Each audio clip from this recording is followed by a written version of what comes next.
महिलांवरील अत्याचार यामध्ये सातत्याने वाढ होत आहे असं म्हटलं जाते अध्यक्ष महोदय। त्या दिवशी मुख्यमंत्री महोदयांनी सांगितलं अध्यक्ष महोदय, आणि आपलंही मत आहे, आपणही सगळे आमदार जर पाहत असाल तर मागच्या 10 वर्षामध्ये अध्यक्ष महोदय ज्या पद्धतीनं माननीय देवेंद्रजी फडणवीस साहेबांनी गृहमंत्रीपद सांभाळलं, जर आपण पाहिलं त्यामध्ये विविध सुधारणा केल्या, विविध कायद्यांमध्ये सुधारणा केल्या, अंमलबजावणीमध्ये सुधारणा केल्या, आणि त्याचा परिणाम आणि जनजागृतीचा परिणाम हा झाला अध्यक्ष महोदय की या महाराष्ट्रामध्ये एक लाजे खातर आपल्या प्रतिष्ठेमुळे, आपल्या स्वाभिमानामुळे बऱ्याचशा मुली आणि महिला ह्या रिपोर्ट नोंदवत नव्हत्या, बलात्कार असेल, विनयभंग असेल या पद्धतीच्या, आणि त्यामुळे या मागच्या 8-10 वर्षामध्ये लोकशिक्षण किंवा लोकांना वाटायला लागलं की आपल्या मुलीवर किंवा आपल्या बहिणीवर किंवा आईच्यावर बलात्कार जर झाला असेल तर आपण तो उघडकीस आणून पोलीस स्टेशनवर रिपोर्ट दिला पाहिजे, त्या नराधमांना शिक्षा झाली पाहिजे, ही जाणीव जेव्हा लोकांना जास्त प्रमाणात वाढायला लागली अध्यक्ष महोदय तेव्हापासून रिपोर्ट देण्याचं प्रमाण वाढलं, आणि म्हणून आपण आज म्हणतोय की त्यामध्ये घटनांमध्ये वाढ झालेली आहे। आपण अध्यक्ष महोदय मी देशाच्या याच्यामध्ये कोणत्या स्टेटमध्ये किती घटना झाल्या, कोणत्या स्टेटमध्ये खून किती झाले, दरोडे किती झाले, अध्यक्ष महोदय मी 20 वर्षामध्ये पाहतोय विरोधी पक्ष ते विषय मांडतात, बलात्काराच्या इतक्या घटनेमध्ये वाढ झाली, खुनाच्या इतक्यामध्ये, दरोड्याच्या इतक्या झाले, हे मांडतात अध्यक्ष महोदय, त्यावर उत्तर ठरलेलं असतं अध्यक्ष महोदय की या स्टेटमध्ये याच्यापेक्षा पण कमी आहे, याच्या या रेटमध्ये कमी आहे, बलात्काराच्या रेटमध्ये बाकी स्टेटपेक्षा कमी आहे, हे ठरलेलं उत्तर आणि ठरलेले प्रश्न असतात अध्यक्ष महोदय। त्यामुळे अध्यक्ष महोदय संख्या किती वाढली याला महत्व नाही अध्यक्ष महोदय, परंतु त्यावर आपण कशा प्रकारे कायदा सुव्यवस्थेच्या माध्यमातून त्यावर प्रतिबंध करतोय आणि त्या व्यक्तींना आपण न्याय देतोय की नाही हा महत्वाचा विषय अध्यक्ष महोदय। कारण घटना होण्याच्या पूर्वी अध्यक्ष महोदय कोणत्याही नेत्याला, कोणत्या पक्षाला किंवा आमदारांना माहित नसतं की अशी घटना आपल्या मतदारसंघात होणार आहे।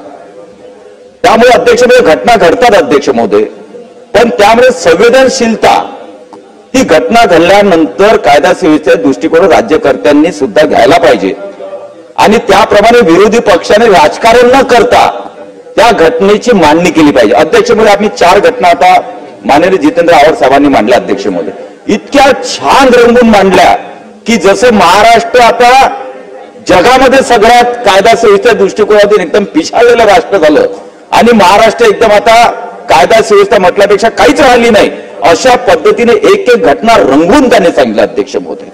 आणि हाच विषय तो अध्यक्ष महोदय की आपण कायदा सुव्यवस्थेचा विषय काढला की लोकांच्या मनावर जो परिणाम होतो अध्यक्ष महोदय, अशा पद्धतीने आपण एक छोटी घटना म्हणा, मोठी घटना म्हणा, अशा पद्धतीने रंगवतो की त्या जनमानसावर तो परिणाम होतो अध्यक्ष महोदय, त्या दुसऱ्या घटना होण्यास ते प्रवृत्त होतं अध्यक्ष महोदय। अध्यक्ष शेतीच्या आत्महत्येचा विषय आपण, मला आठवतं 20-21 वर्षात मी भाषण ऐकलेलं आहे, एक विहिरीमध्ये शेतकऱ्यांनी जर आत्महत्या केली अध्यक्ष महोदय तर आपल्याला संवेदना आहेत की ती घटना व्हायला नको आपल्यालाही वाटतं अध्यक्ष महोदय, पण झाल्यानंतर त्याचा राजकारणासाठी उपयोग अशा पद्धतीनं करायचा की ती घटना वारंवार सांगून, किंवा ती घटना तो कसा गेला, तो रात्री किती वाजता उठला, त्याच्या डोक्यात काय विषय होते, शासनाची कशी झाली, इतकी छान रंगवून सांगितलं जाते की त्याचा परिणाम अध्यक्ष महोदय दुसऱ्या शेतकऱ्यांवर होतोय की आपल्या जीवनामध्ये आता काहीच खरं नाही, याने आत्महत्या केली, यासारख्या व्यक्तीने जर आत्महत्या केली तर मग आपल्या जीवनात तर त्यापेक्षा खराब आहे।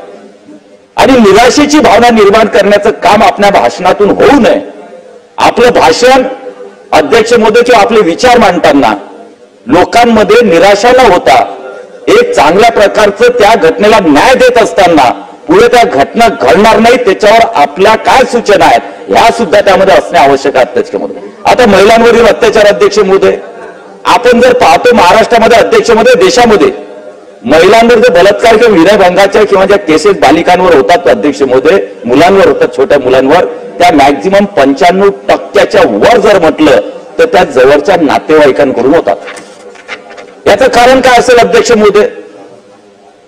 कारण त्या मुली ज्या आहेत, त्या लेडीज ज्या आहेत त्या अध्यक्ष महोदय संपर्कात कोणाच्या असतात जास्तीत जास्त? नातेवाईकांच्या आणि त्या वर्तुळात। पण जर मनुष्य प्राण्यामध्ये, माणसामध्ये जर त्या पद्धतीची भावना जर निर्माण झालेली अध्यक्ष महोदय, त्या पद्धती राक्षसी वृत्ती जर निर्माण होते अध्यक्ष महोदय, तो त्या भाचीलाही सोडत नाही अध्यक्ष महोदय, तो त्याच्या दूरच्या बहिणीलाही सोडत नाही अध्यक्ष महोदय, आणि राक्षसी भावना हे लोकांमध्ये अतिशय निंदापूर्वक निर्माण होते अध्यक्ष महोदय. आणि म्हणून यासाठी आपण सगळा दोष हा सरकार किंवा कायदा सुव्यवस्थेला अध्यक्ष महोदय आपण दोषी का नाही आहेत. जेव्हा आपल्या घरामध्ये मुली वावरतात अध्यक्ष महोदय, आपल्या नातेवाईकांमध्ये वावरतात, त्यांच्याकडे बघण्याचा दृष्टिकोन हा माणसांमधला का बदलवता येत नाही किंवा त्याची जनजागृती किंवा त्यांच्यामध्ये सुधारणा, महिलांबद्दल रिस्पेक्ट हा आपण का वाढवत नाही, त्यासाठी जनजागृती का करत नाही अध्यक्ष महोदय. हे काही फक्त शासनाचं काम नाही आहे. हे स्वयंसेवी संस्था असतील, सामाजिक संघटना असतील, आपल्यासारखे लोकप्रतिनिधी असतील की महिलांबद्दल पुरुषांमध्ये जी भावना असते त्या भावनेला आळा कसा घालता येईल, त्यांच्यामध्ये सुधारणा कसा, त्यांच्यामध्ये जागृती. आपला मुलगा आणि मुलगी असते अध्यक्ष महोदय, मुलीला वागवण्याची पद्धत वेगळी, मुलाला वागवण्याची पद्धत वेगळी. मुलगी जर बाहेर गेली तर तिला 10 बंधनं आणि मुलगा असला तर मोकाट सुटलेला असतो, जसं त्याला लायसन दिलेलं आपण. आणि म्हणून पहिलं बंधन जे आहे आपल्या घरामधल्या मुलांवर संस्कार आपण कसे टाकतो अध्यक्ष महोदय, तो सगळ्यात महत्वाचा मुद्दा आहे. का आपल्या घरातला मुलगा जर संस्कारी असला, मुलींबद्दल महिलांबद्दल त्याच्या मनामध्ये आदर जर आपण सुरुवातीपासून लहानपणापासून निर्माण केला तर अध्यक्ष महोदय भविष्यामध्ये तो या प्रकारची राक्षसी प्रवृत्ती त्याच्यामध्ये निर्माण होणार नाही. म्हणून यावरही कुठेतरी चिंतन करण्याची आवश्यकता अध्यक्ष महोदय. आणि म्हणून अध्यक्ष महोदय यामध्ये अध्यक्ष महोदय आपण अंमली पदार्थांचा यामध्ये विषय आलेला आहे अध्यक्ष महोदय. आजची पिढी जी अध्यक्ष महोदय आपण पाहतोय, पुण्यामध्ये तर रोहित दलाल माहित असेल आमच्या सन्मान्य सदस्याला, पुण्यामध्ये खूप मोठं प्रमाण वाढतं अंमली पदार्थ अध्यक्ष. पुणे असेल, मुंबई असेल, आपण तेच का पाहतो ग्रामीण भागापर्यंत अध्यक्ष महोदय गांजा हा सर्रास वापरला जातो. गांजाचं प्रमाण मोठ्या प्रमाणात अध्यक्ष महोदय. पूर्ण पिढी बर्बाद करण्याचं कारस्थान हे म्हणत नाही अध्यक्ष महोदय की आपण आपल्या इथं होतं. आंतरराष्ट्रीय स्तरावरून विविध देशांमधून एक बघा, जेव्हा एखादा देश खराब करायचा असतो किंवा त्याला आपल्याला वापरता येत नाही, त्याला आपल्याला लढाईमध्ये हरवता येत नाही, त्यावेळेस अध्यक्ष महोदय नवीन नवीन प्रकारे त्या देशाला पोखरण्याचं काम चालू असतं. आणि भारताला पाकिस्तान असो, चायना असो, बाकीचे देश हरू शकत नाहीत, लढाई करू शकत नाहीत, नेपाळ करू शकत नाही. आणि म्हणून त्या मार्गे मोठ्या प्रमाणात ड्रग्ज तस्करी हे विविध माध्यमातून आपल्या देशामध्ये होते अध्यक्ष. म्हणून त्या माध्यमातून या देशातली पिढी बर्बाद झाली पाहिजे आणि त्या माध्यमातून देश पोखरला पाहिजे, हे सुद्धा राष्ट्रीय षडयंत्र आहे अध्यक्ष महोदय. आणि म्हणून माझी विनंती अध्यक्ष महोदय, आपण त्याच्यावर मोठ्या प्रमाणात गृहमंत्री कारवाई करतात, मोठमोठ्या प्रमाणात ड्रग्जच्या छापेमध्ये पकडल्या जातात अध्यक्ष महोदय. परंतु जे छोटे डीलर आहेत अध्यक्ष महोदय, जे शाळा आणि महाविद्यालयाच्या आजूबाजूला फिरतात, ज्या रेव पार्टी होत्या अध्यक्ष महोदय, पोलिसांना माहिती असतात अध्यक्ष महोदय. आणि म्हणून त्याच्यावर कडक कारवाई आणि छोट्या छोट्या या लोकांना पकडून त्यामध्ये कायदे सुधारणा करून अध्यक्ष महोदय त्यामध्ये अंमली पदार्थाला आळा घालणे हे आता आपल्या महाराष्ट्राच्या देशाच्या दृष्टीने अतिशय महत्वाचा आणि गंभीर विषय अध्यक्ष महोदय. त्याचप्रमाणे अध्यक्ष महोदय मत्स्योद्योगचं प्रकरण झालं अध्यक्ष महोदय. माननीय धनंजय देशमुख यांचा अतिशय क्रूरतेनं की ज्याची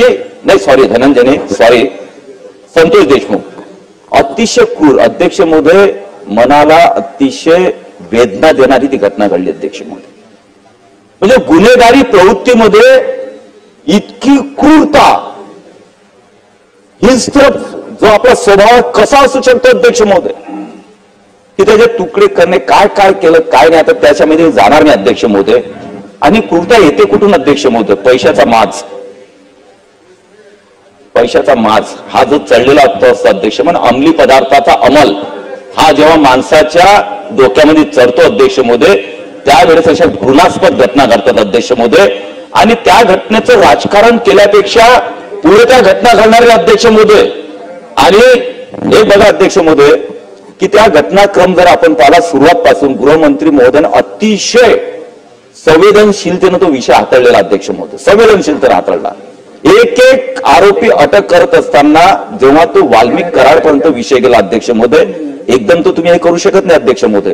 पण तो जशा जशा घटना सीआयडीची इन्क्वायरी केली अध्यक्ष महोदय, आणि ज्या वेळेस लक्षात आलं की या खंडणीच्या याच्यामुळे हा खून झालाय, तर वाल्मिक कराड हा पहिला नंबरचा आरोपी त्यामध्ये बनवण्यात आला अध्यक्ष महोदय. शेवटी आता प्रक्रिया पुढची, आता कोर्ट असेल, सीआयडीचे रिपोर्ट असेल, त्या पद्धतीने कोर्टामध्ये अध्यक्ष महोदय संतोष देशमुख यांच्या मारेकऱ्यांना फाशीपर्यंत पोहोचवण्याची प्रक्रिया ही झालीच पाहिजे. आणि अशा नराधामांना कुठेही सोडता कामा नये अध्यक्ष. त्याचबरोबर महादेव मुंडे सारखा एक व्यक्ती तिथं पुन्हा त्याचा मर्डर झाला अध्यक्ष महोदय, बीडमध्येच, त्यालाही न्याय मिळाला पाहिजे. त्यांच्याही घरचे टाव फोडतात अध्यक्ष महोदय. आणि म्हणून अध्यक्ष महोदय गृहमंत्री त्या पद्धतीनं व्यवस्थितपणे एका विषयाचा छडा लावून त्या आरोपींना फाशीपर्यंत पोहोचण्याचा अध्यक्ष महोदय चांगल्या प्रकारे त्याचा व्यवस्थित जो आहे कायद्याचा दुरुपयोग प्रयत्न करतात अध्यक्ष महोदय. सोमनाथ सूर्यवंशीचा अध्यक्ष महोदय तेव्हा मला इकडे बोलायचं, सोमनाथ सूर्यवंशीचा ज्या पद्धतीनं हे केस